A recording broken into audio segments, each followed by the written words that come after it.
하나님의 말씀은 고린도 후서 5장 11절 말씀부터 21절 말씀이 되겠습니다.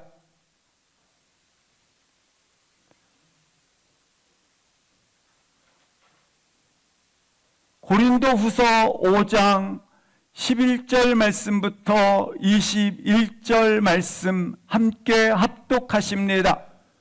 우리는 주의 두려우심을 알므로 사람들을 권면하거니와 우리가 하나님 앞에 알려졌음이 또 너희의 양심에도 알려지기를 바라노라. 우리가 다시 너희에게 자천하는 것이 아니요 오직 우리로 말미암아 자랑할 기회를 너희에게 주어 마음으로 하지 않고 외모로 자랑하는 자들에게 대답하게 하려 하는 것이라. 우리가 만일 미쳤어도 하나님을 위한 것이요 정신이 온전하여도 너희를 위한 것이니 그리스도의 사랑이 우리를 강권하시는도다. 우리가 생각하건대 한 사람이 모든 사람을 대신하여 죽었은즉 모든 사람이 죽은 것이라.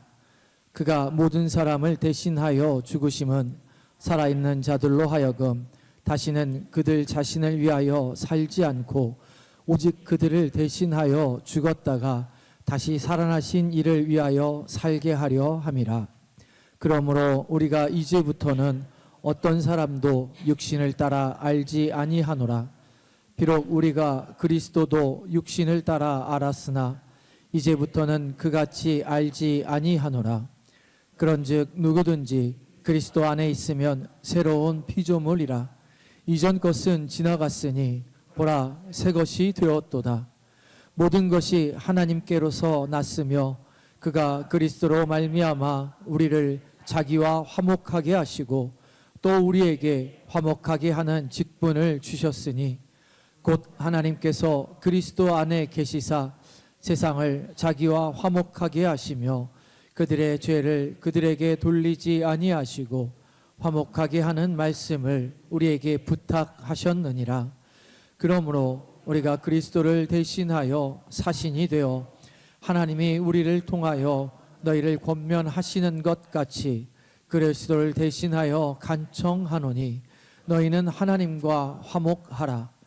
하나님이 죄를 알지도 못하신 이를 우리를 대신하여 죄로 삼으신 것은 우리로 하여금 그 안에서 하나님의 의가 되게 하려 하심이라. 아멘.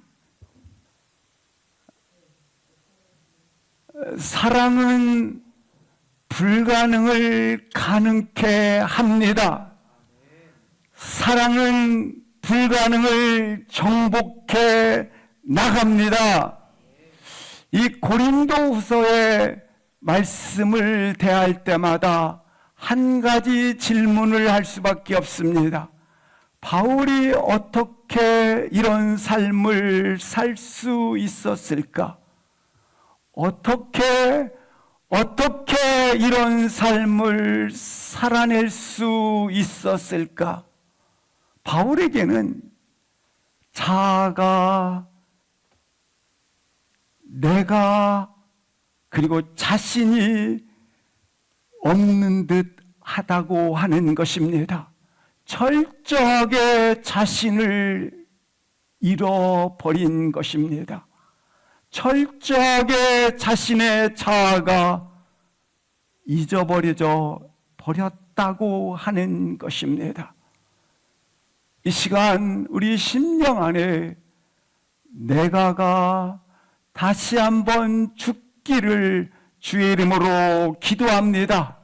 바울은 어떻게 나의 삶을 살아냈는가를 우리에게 오늘 본문을 통하여 들려주고 있는 것입니다.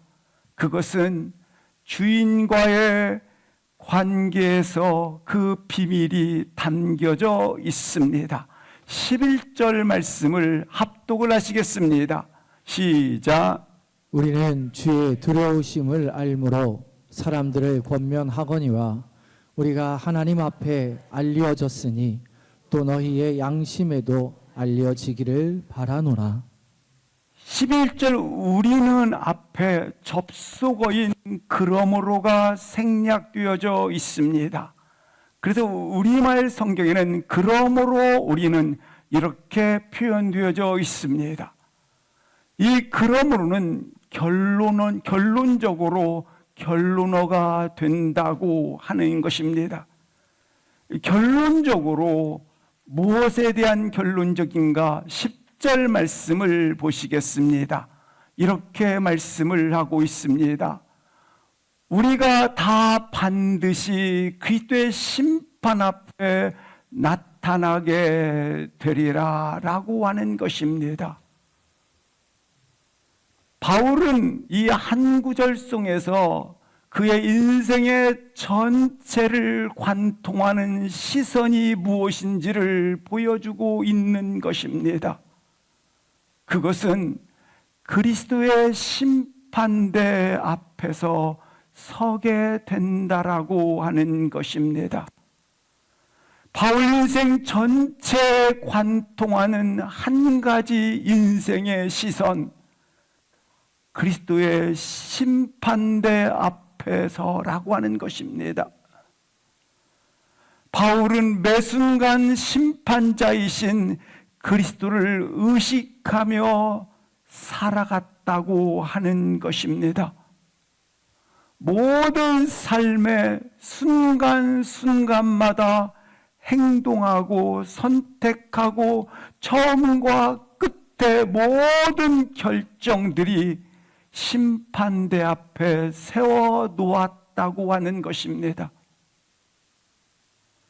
자신의 의지, 자신의 양심, 자신의 모든 행동과 선택에 모든 그의 의식 속에 철저하게 심판대 앞에 서리라 검열을 받았다고 하는 것입니다.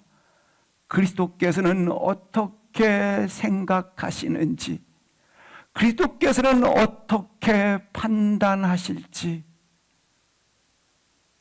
마땅한 보응이 어떻게 임하게 될지, 이와 같은 강한 두려움을 그가 경건의 모습으로, 하나님 앞에 경건의 두려움으로 이렇게 그가 의식하며 삶을 살아갔다고 하는 것입니다. 바울 생의 전체 속에 그를 이끌고 있는 단 한 가지, 하나님의 심판대 앞에 서리라. 하나님의 심판대 앞에 서리라. 바울 생의 전체를 지배하고 있는 단 한 가지, 내가 하나님의 심판대 앞에 서리라. 그래서 나는 지금 순간순간 선택하고 결정하고 행동하는 것은 이와 같은 검열을 받고 있다라고 하는 것입니다. 12절 말씀을 보시겠습니다. 그는 고린도 성도들에게 맨 밑에 줄 외모로 자랑하는 자들에게 대답할 말을 주려 하는 것이라 라고 말씀을 하고 있습니다. 외모를 자랑하는 사람들에게 대답할 말을 가지도록 하려는 것이란 겁니다. 이 의미는 지금 보이는 것이 전부가 아니라는 것입니다. 다가 아니라는 것입니다. 내가 지금 눈에 보는 것, 그것이 다가 아니라는 것입니다. 겉으로 보여지는 것, 드러나는 것으로 자랑 삼지 말라라는 것입니다. 지금 네가 이 세상에서 박수를 받고 모든 것을 가졌다고 그렇게 교만해 있을 수 있는 것, 그거 그리스도의 심판대 앞에 서게 되면 그것이 위장된 재앙일 수 있고 위장된 파멸일 수도 있다. 따라서 항상 그리스도의 심판대 앞에서 움켜쥐기 때문에 다시 한번 늘 이 의식을 갖고 삶을 걸어가라는 것입니다. 하나님은 우리가 알지 못하는 영역에서, 우리가 계산할 수 없는 영역에서 그는 우리를 바라보고 계시기 때문에 주님이 우리 가운데 살아 지금 보고 계시기 때문에 이것을 의식하며 나는 모든 순간마다, 모든 때마다 이 의식을 가지고 살았다고 하는 것입니다. 우리의 행위가 위대한 심판자 앞에 섰을 때 타인에 대한 불안이 없게 됩니다. 자신에 대해서 과대평가도 할 이유가 없고 과소평가도 받지 아니합니다. 왜냐하면 위대하신 하나님 앞에 서 있기 때문에. 외모로 평가받는 삶, 타인의 시선에 의식되는 삶, 삶의 온갖 포장과 설명되어지는 평가가 기준이 아니라 나는 하나님 앞에 서 있습니다. 그래서 우쭐할 필요도 없고 낙심할 필요도 없고 서운해할 필요도 없고 거절되어야 될 이유도 갖지 아니하게 된다. 나는 전 인생에 있어 나는 나를 이끌고 가는 것이, 그것은 심판대 앞에 서게 되리라 라고 한 것입니다. 바로 이 의식 안에서 나의 영혼이 보호를 받고 있다고 하는 것입니다. 그의 삶과 사역을 지탱하고 있는 것은 바로 이 믿음이었습니다. 나를 진실로 이해하고 나에게 진정한 자격을 부여하시는 분이 자신을 항상 바라보고 있다고 하는 이 의식 말입니다. 이 의식이 나를 살렸으며 이 의식이 나로 걷게 했으며 고람되어 하나님 앞에서 나로 살게 하였도다. 바로 지금 여기에 이곳에 그분이 우리와 함께 계신 것처럼 바로 지금 이곳에 여기에 이곳에서 지금 주님은 동일하게 바라보고 계시다고 하는 것입니다.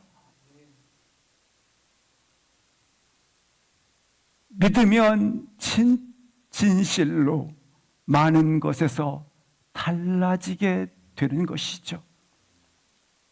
가인은 동생 아벨을 그가 돌로 쳐 죽이게 됩니다.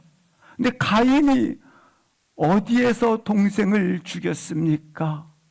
빈들에서 아무도 보지 않고 아무도 없으리라고 하는 그곳에서 말입니다. 분노의 감정을 뒤집어 쓴 가인은 그곳에서 현존하시고 살아 역사하시는 그분이 바라보고 있다는 것을 의식하지 못했기 때문에 돌로 쳐 죽이게 된 것입니다.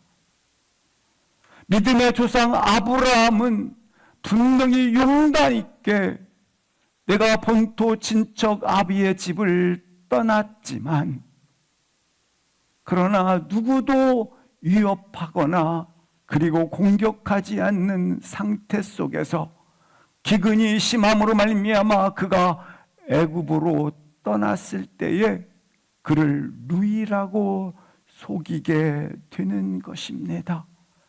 현존하시는 살아계신 하나님이 바라보고 있다고 하는 사실을 그가 의식하지 않았기 때문에, 사랑하는 성도 여러분, 잊으면 안 되는 것이 한 가지가 있어요. 어떤 순간에서도, 그리고 지금 이곳에 하나님이 바라보고 계시다는 사실을 놓치지 마시기를 주의 이름으로 기도합니다. 매 순간 하나님을 의식하고 선택을 하는 것입니다. 분명한 것은 매 순간 전쟁터와 같은데, 그 전쟁터와 같은 한복판에서 하나님을 선택하는 것은 인간적 계산에서 보면 많은 것을 잃어버리는 것 같고 많은 것을 포기하는 것 같지만, 우리 안에서 치러지는 이 전쟁에 하나님을 선택하는 그 모든 것에 하나님을 의식하는 가운데 하나님을 선택할 수 있기를 주의 이름으로 축복합니다. 왜 자주 평안과 분리되고 자유 없이 기쁨과 소망으로부터 벗어나 두려움과 근심에 짓눌려 있을까요? 근심과 두려움에 왜 짓눌려 있을까요? 왜 가장 결정적인 순간에는 하나님의 법보다 세상의 길을 택할까요? 그래요. 바로 그 순간, 지금 이곳에, 이 자리에 하나님이 현존해 계셔서, 하나님이 살아 계셔서, 하나님이 역사하셔서 보고 계시다는 사실을 잊어버리기 때문에,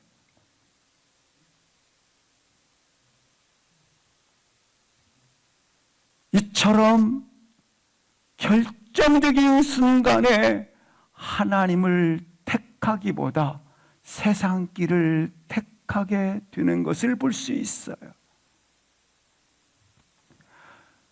보이지 않기 때문에 믿지 못하겠다고 말을 합니다. 그렇지 않습니다.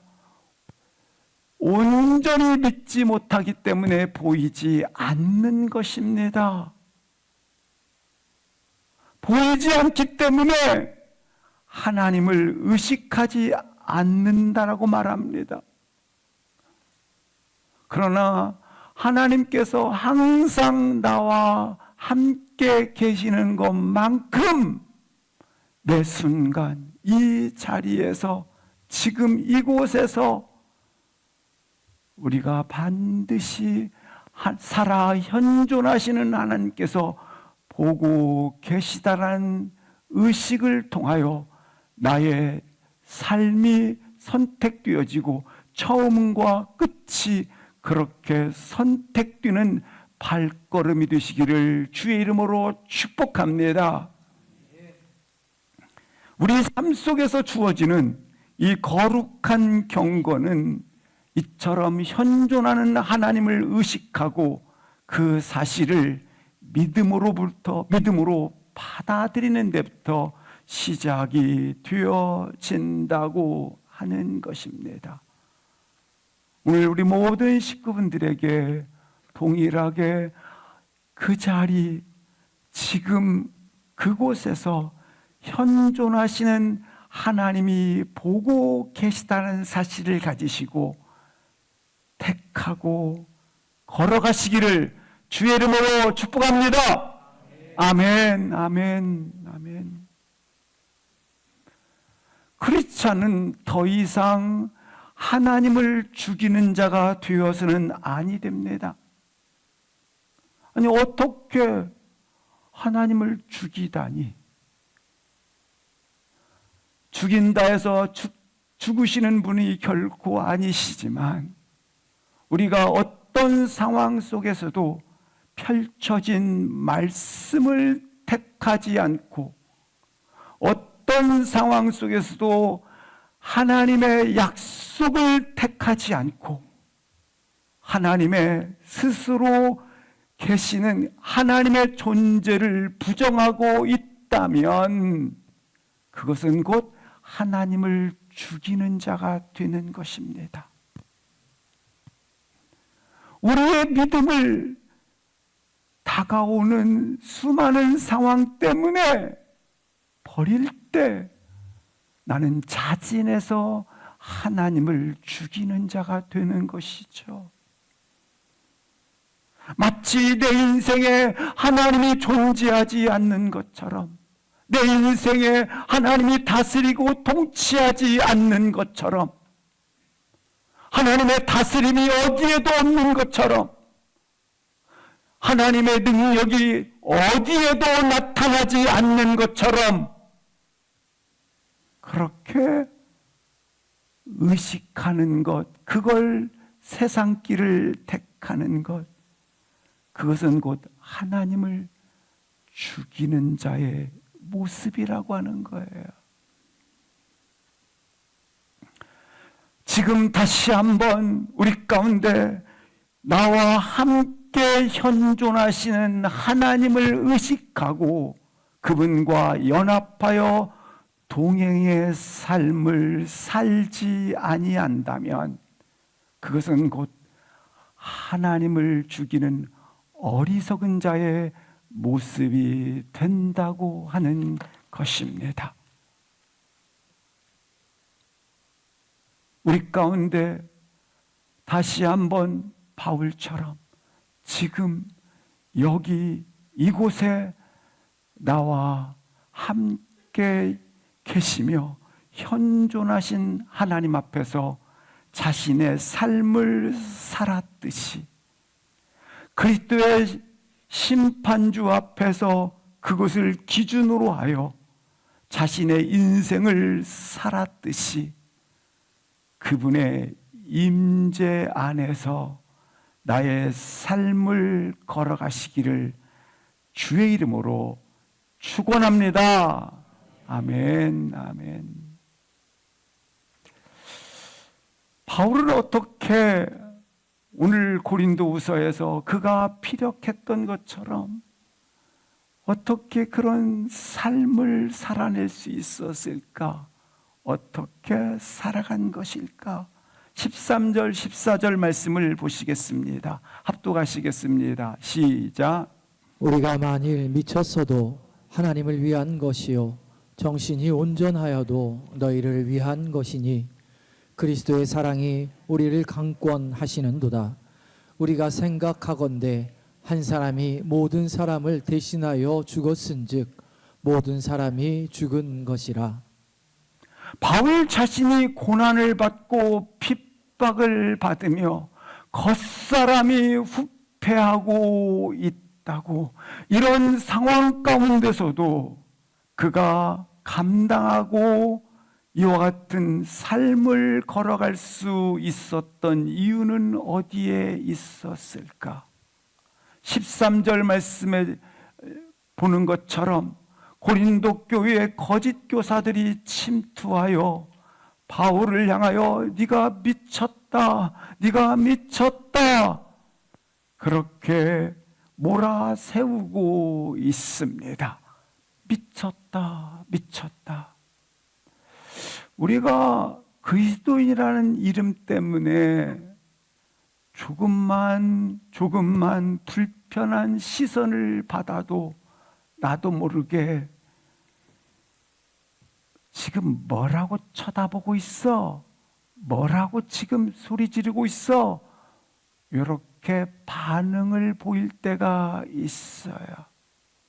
근데 지금 그걸 넘어서 미쳤다라고 말할 때는 지나가는 소리로 너 미쳤다 해. 뭐 이렇게 미쳤다가 아니라 아주 정면을 바라보면서 진지하게 너 미쳤어. 너 미쳤어.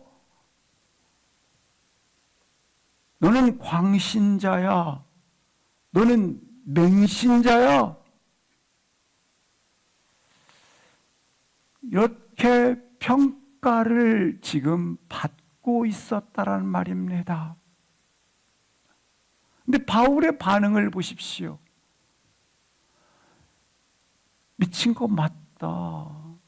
미쳤어도 하나님을 위한 거요. 정신이 온전하여도 뭐한 것이다? 너희를 위한 것이다 라고 고백을 하고 있습니다. 바울의 자기 변론입니다.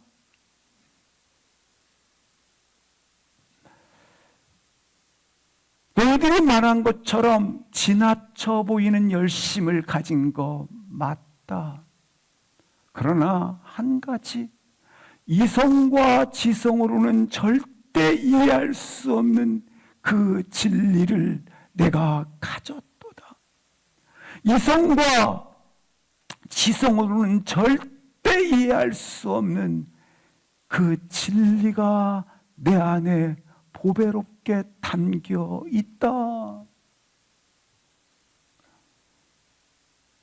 그렇다면 바울이 이처럼 어떻게 이렇게 할 수 있게 하였는가? 바울로 어떻게 이렇게 할 수 있게 하였는가? 14절 말씀에 기록되어져 있습니다. 그리스도의 사랑이 우리를 강권하였도다. 나를 강권하였도다. 그리스도의 그 사랑이 나를 휩쓸어 감으로 말미암아 그리스도의 사랑이 마치 밀려오는 파도처럼 내 가슴을 강타시킴으로 말미암아 휘몰아침으로 말미암아 나는 나의 결정력을 잃어버린다. 나는 나의 결정력을 잃어버린다. 나는 누가 결정해 주신다? 그리스도의 사랑이 결정해 가신다. 여기 강권하시다라는 표현은 바울의 삶에 있어서 13절 내가 이렇게 하는 것은 내 노력이나 내 힘으로 한 것이 아니라 그리스도의 사랑이 나를 휘몰아침으로 말미암아 밀려 들어옴으로 말미암아 놀랍게 나는 나의 자기 결정력을 잃어버리고 누가 결정해 가신다? 그리스도의 사랑이 결정해 가도록 하였도다. 이 강권하다라는 이 표현은 지배하다, 압도하다, 함께 붙잡는다, 압축하다라는 의미로 해석이 됩니다. 그러니까 그리스도의 그 사랑이 완전히 나를 지배하기 시작하였도다. 내 인생은 단 한 가지, 그리스도의 사랑이 나를 완전히 지배하게 되었도다. 그 그리스도의 완전한 지배 아래 내가 들어가게 되었다고 하는 것입니다. 그리스도의 사랑은 어떤 사랑입니까? 완전한 사랑, 결핍이 없는 사람, 이기심이 없는 사랑입니다.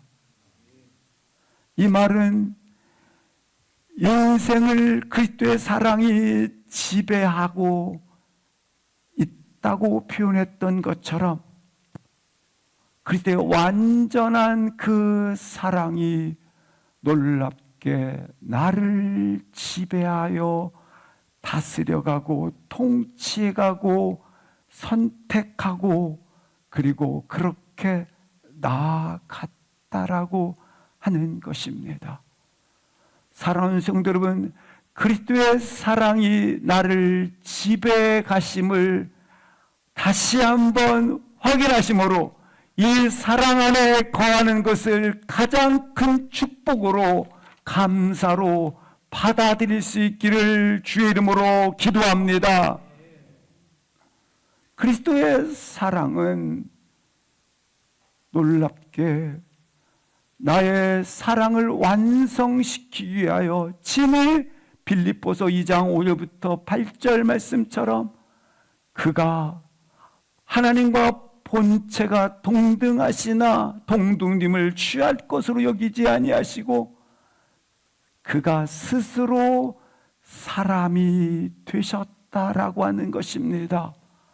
나를 공감하기 시작했고 나를 모든 것에 대해서 아시고 계시고 나의 모든 허물과 연약함들을 보혈의 피로 덮고 계시고 대가를 지불하고 계셨으며 그가 놀랍게 나의 모든 것들을 십자가의 희생을 치르심으로 말미암아 불완전한 부분들을 다 회복시켜 주신 사랑이라고 하는 것입니다. 자신을 완전히 내어 던진 사랑 말입니다.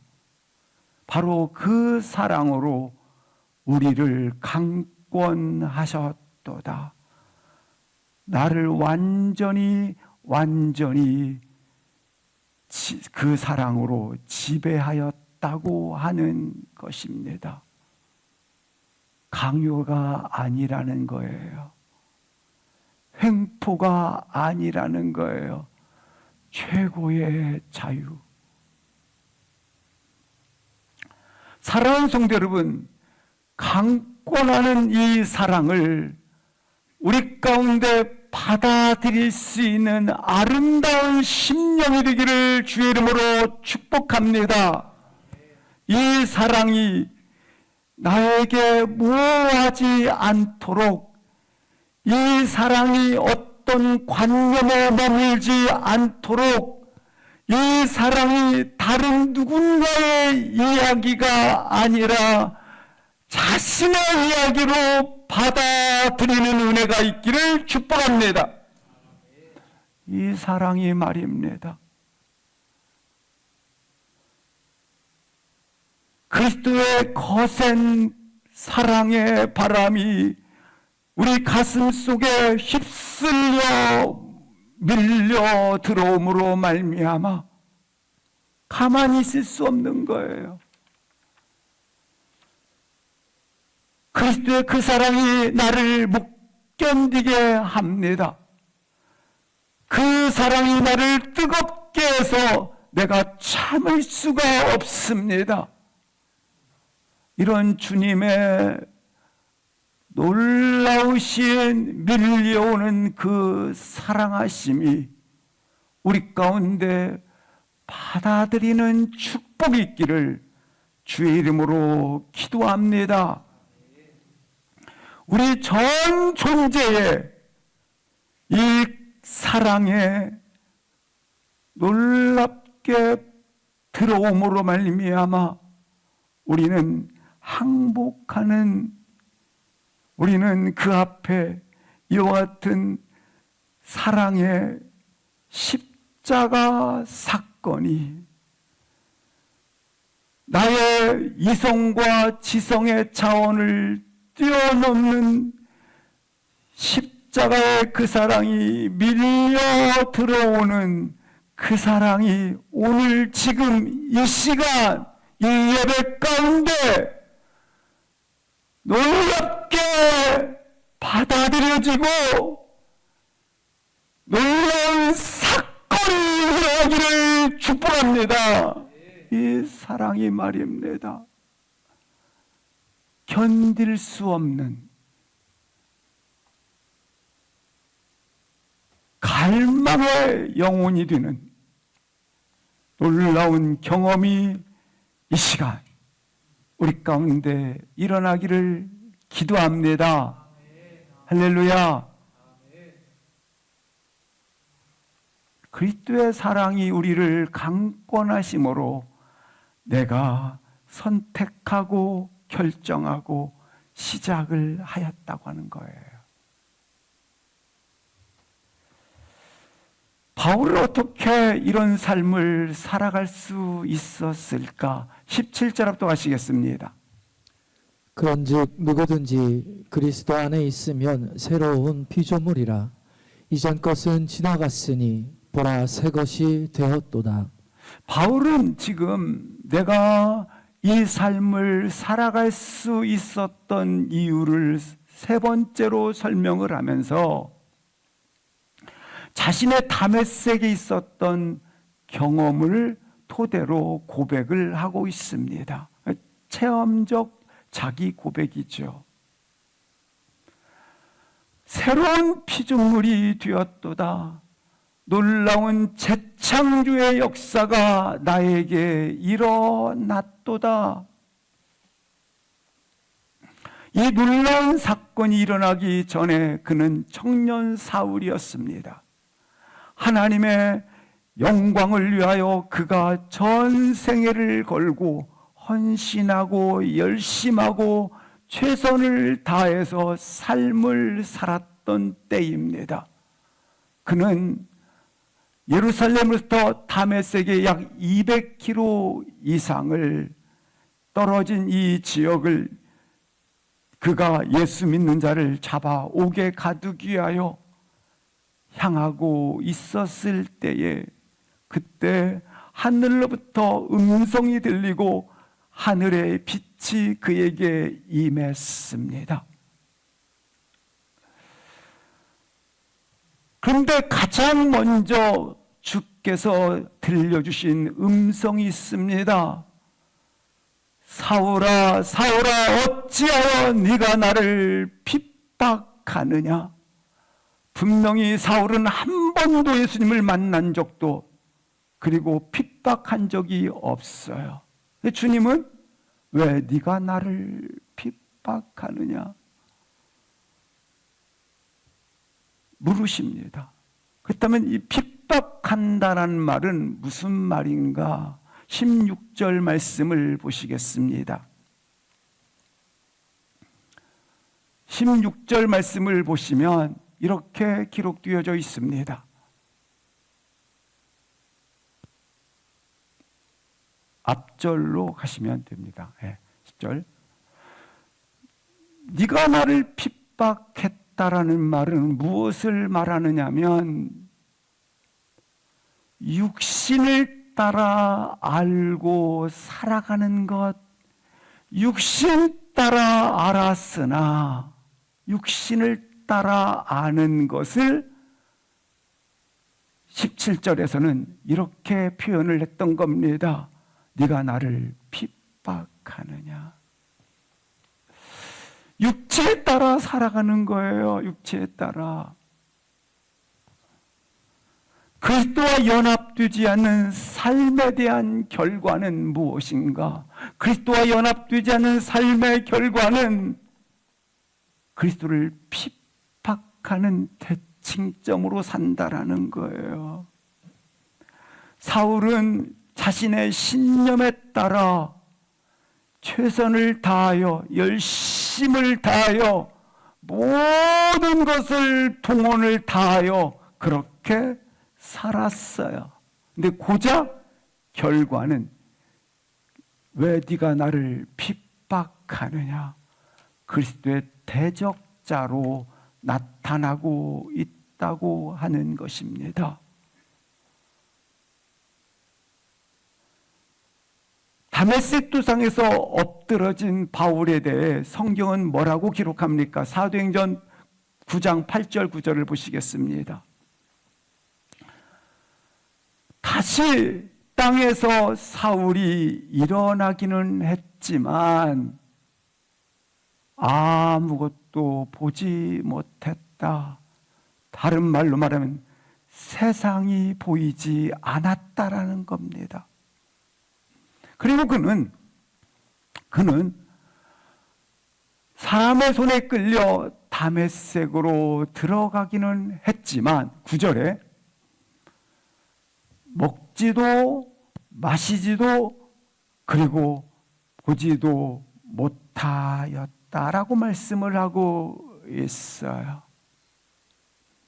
이 말은 다메섹 도상에서 주님의 빛과 음성을 듣고 나서 자신의 이전의 삶을, 과거의 옛사람을 뒤돌아 봤더니 먹을 수도 없고 마실 수도 없고, 왜? 뒤돌아봤던 최선의 삶, 열심의 삶들이 참으로 그 실상을 보니 암흑이었다라는 거예요. 눈을 뜨고 도저히 쳐다볼 수 없다라는 거예요. 아니, 그렇게 최선을 다해서 자기의 인격적인 것과 자기의 최선의 노력을 다 가지고 살아왔는데 주님의 빛을 만나고 봐서 뒤돌아보니까 그렇게 살아갔던 것들이 얼마나 암흑인지, 얼마나 눈을 뜨고는 볼 수 없는 날들이었다는 거예요. 아무것도 발견할 수 없어요, 자신에 대해서. 그런 삶을 살았던 내가 어떻게 보고, 어떻게 먹고, 어떻게 마실 수 있겠어요? 그래서 마실 이유도, 먹을 이유도 없더라는 거예요.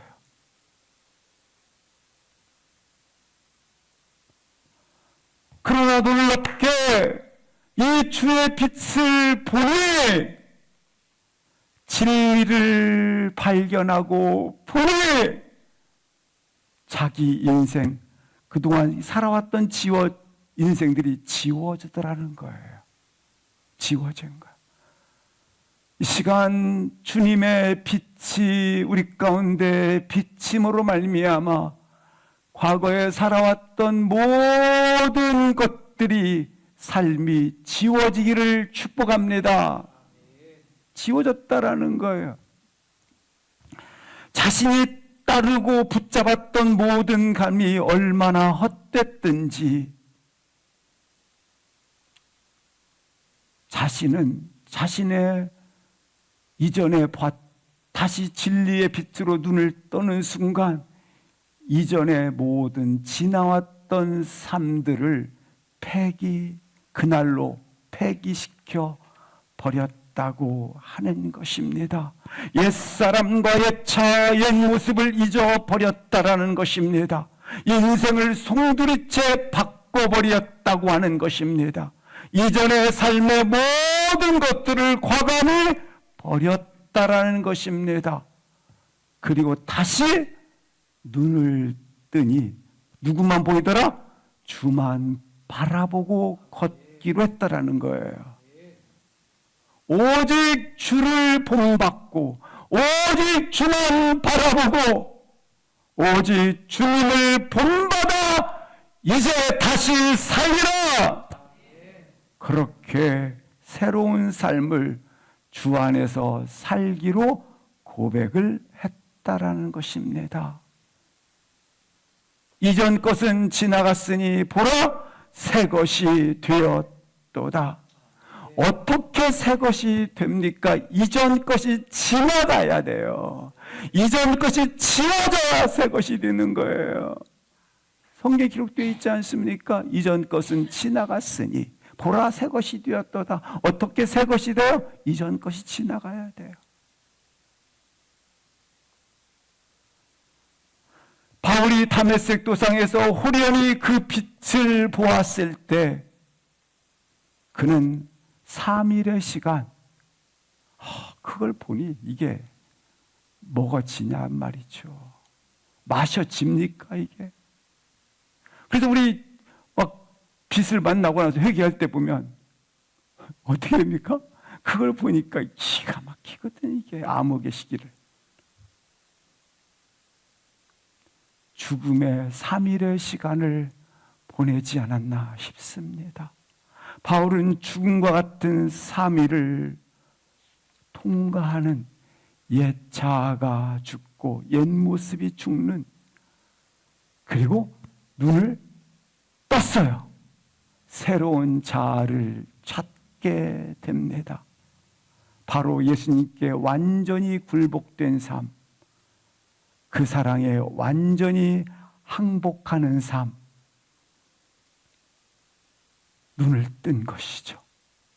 그래서 바울이 후일에 이 본문을 표현하기를 한번 따라서 했습니다. 나는 날마다 죽노라. 죽지 않고 어떻게 새 눈이 떠집니까? 어떻게 살아납니까?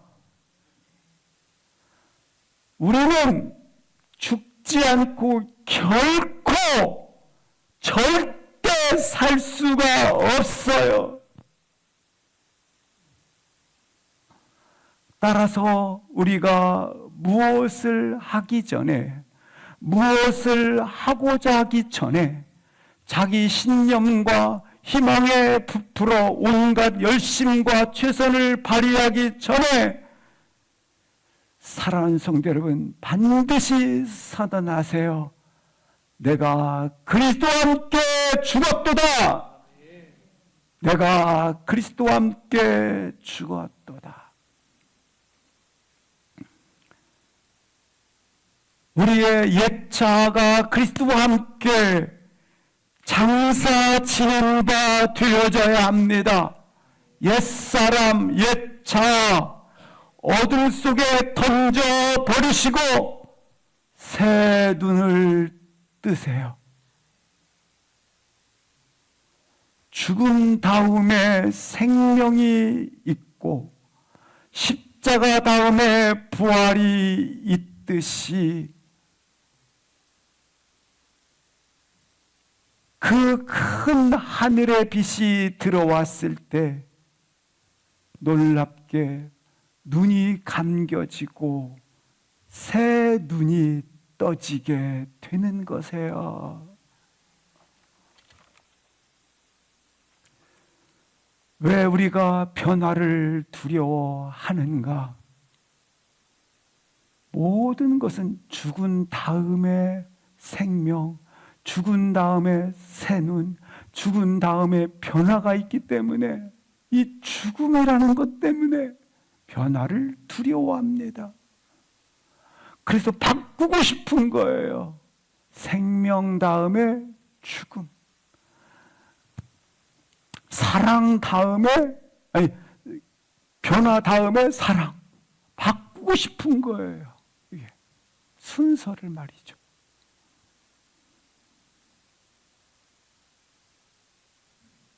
우리의 변화는 십자가 다음에 부활, 죽음 다음에 새 생명, 마찬가지로 사랑 다음에 변화입니다.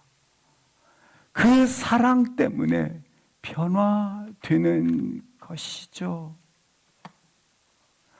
변화하는 것은 이 사랑을 온 몸과 온 영혼과 온 내면과 온 정성과 온 심령 안에 이 사랑을 받아들이는 거예요. 그 사랑에 매여, 그 사랑에 갇혀, 그 사랑이 온전히 내 안에 적셔지고 누려짐을 받은 후 그 다음 변화가 오는 거예요. 전적으로 사랑은 오는 거예요. 누구로부터 옵니까?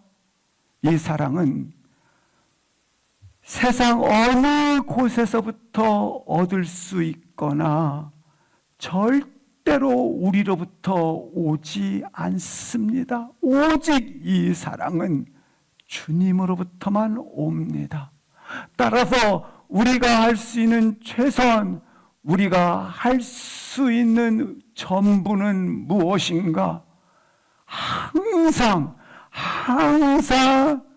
하나님의 임재 앞으로 나아가시기를 주의 이름으로 축복합니다.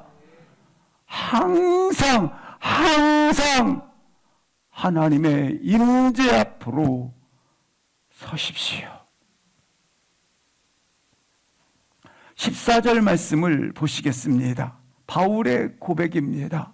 바울이 14절에 이렇게 고백을 하고 있습니다. 14절 말씀에 보시면 그리스도의 사랑이 나를 강권하십니다. 우리가 확신하는데 한 사람이 모든 사람을 대신하여 죽었은즉 모든 사람이 죽은 것입니다. 15절 보시겠습니다. 그분이 모든 사람을 대신해 죽은 것은 뭐하기 때문에, 뭐하기 위해서 그렇겠다?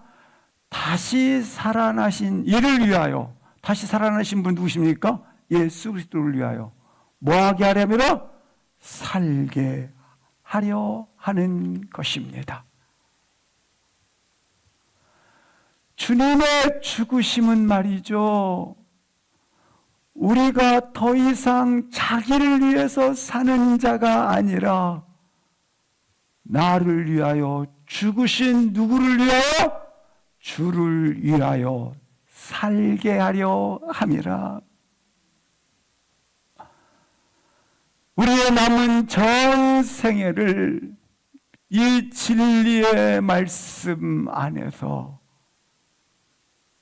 다시 살아나신 이 그리스도를 위하여 살아가기를 주의 이름으로, 그리스도 그 이름을 위하여 걸어가기를 감당하시기를 축복합니다. 그렇게 다시 살아나시는 이를 위하여 내가 살리라.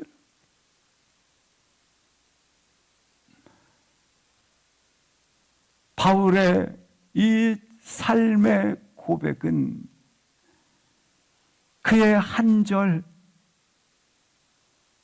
이제는 나 사는 것 아니요 내 안에 그리스도가 사신 것이라. 누구든지 그리스도 안에 있으면 새로운 피조물이라. 옛것은 지나갔으니 보라 새 것이 되었도다. 이 한 절 속에 감탄사가 들어 있습니다. 새 것이 되었도다. 나의 인생은 감탄의 인생이 되었도다. 이 시간 나의 인생의 기록물이 놀랍게 하나님이 친히 쓰신 감탄사, 새 것이 되어 살아가시기를 주의 이름으로 축복합니다. 내 인생의 용솟음 차오르는 감탄, 내 인생의 이야기가 진실로 새로운 피조물이 되어 새 것이 되어진 그와 같은 인생의 견고한 그리고 놀랍게 보배로운 감탄사, 그 한 절, 새 것이 되었도다. 그 감탄이 있는 인생으로 기록되어 가기를 주의 이름으로 축복합니다. 분명한 것, 누구든지 그리스도 안에 있으면 새로운 피조물이기 때문에 당신이 어디에서 무슨 일을 하든지, 어떤 동기, 어떤 과거, 어떠한 계획으로 인생을 살아갔든지 간에 예수 안에 있으면 우리는 새로운 피조물, 재창조의 존재가 되었도다. 그러므로 우리는 그리스도 안에 있을 때 이전의 모든 삶은 지워지고 그분 안에서 새롭게 꿈꾸는 미래, 새로운 비전, 새로운 존재로 살아가게 되는 것입니다. 새로운 존재로 살아가기를 선포합니다. 하십시오.